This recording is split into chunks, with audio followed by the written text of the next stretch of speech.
আমার রূপকথার গল্পের নাম সোনার পাতার গাছ। এক ছিল ছোট্ট একটা গ্রাম।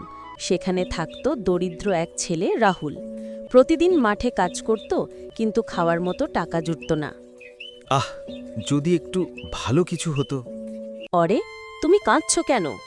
আমার সব পাতা ঝরে গেছে, আমি মরতে বসেছি, কেউ আমাকে পানি দেয় না। রাহুল দয়া করে প্রতিদিন গাছে পানি ঢালা শুরু করল। কয়েক সপ্তাহ পর ঘটল অবিশ্বাস্য ঘটনা। ওহ, এ কি? তোমার পাতাগুলো তো সোনার। পুরো গ্রাম ভিড় করল সেই গাছের চারপাশে। সবাই সোনার পাতা নিতে চাইছিল। আমাদের দাও, আমাদের দাও।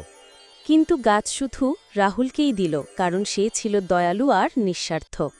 লোভী গ্রামবাসীরা গাছ কাটতে গেল, তখন গাছ রেগে গিয়ে সব শুকিয়ে গেল। না, আমি সোনা চাই না, আমি চাই তুমি বাঁচো, সবুজ হও।